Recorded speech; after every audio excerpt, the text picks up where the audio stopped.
जनचर्चा news जनतानी अवाज साची वातो लावे सत्यनो सुराज।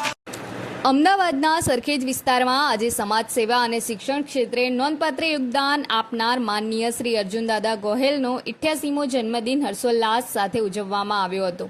શિક્ષણ વિકાસ સેવા ટ્રસ્ટ અને અર્જુનદાદાના કુટુંબ દ્વારા આ વિશેષ ઉત્સવનું આયોજન શિક્ષણ સંકુલ ફતેવાડી ખાતે કરવામાં આવ્યું હતું। આ પ્રસંગે મોટી સંખ્યામાં સમાજના આગેવાનો, ટ્રસ્ટી મિત્રો, સ્થાનિક લોકો તેમજ શુભેચ્છકોએ હાજરી આપી અર્જુનદાદાને જન્મદિનની શુભકામનાઓ પાઠવી હતી।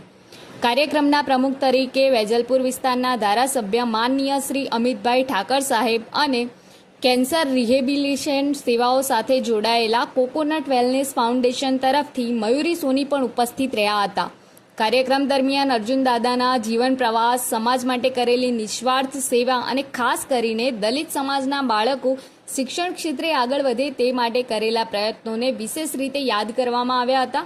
જણાવાયું હતું કે અર્જુનદાદાએ વર્ષોથી ગરીબ અને વંચિત વર્ગના બાળકોને શિક્ષણ માટે પ્રોત્સાહન આપ્યું, માર્ગદર્શન આપ્યું અને શિક્ષણની તકો ઉપલબ્ધ થાય તે માટે સતત મહેનત કરી છે। ઉત્સવમાં સન્માન વિધિ, શુભેચ્છા સંદેશા, પુષ્પગુચ્છ અર્પણ અને સૌહાર્દસભર મિલન સમારંભ યોજાયો હતો। અંતે અર્જુનદાદાના કુટુંબ તરફથી સ્વરૂચિ ભોજનની વ્યવસ્થા પણ કરવામાં આવી હતી।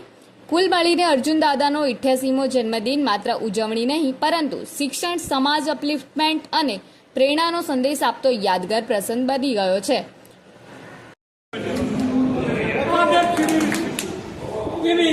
મારી અંતરની લાગણી છે। હમણાં એક નિવૃત્ત જજ સાહેબ કંઈક બોલી ગયા, બહુ લાગણીથી બોલ્યા છે સાહેબ।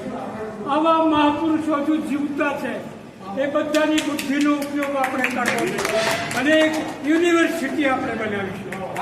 ફરી આપનો બધાનો આભાર માનું છું। જય ભીમ, જય ભારત। जनचर्चा न्यूज जनतानी अवाज साची वातो लावे सत्यनो सुराज।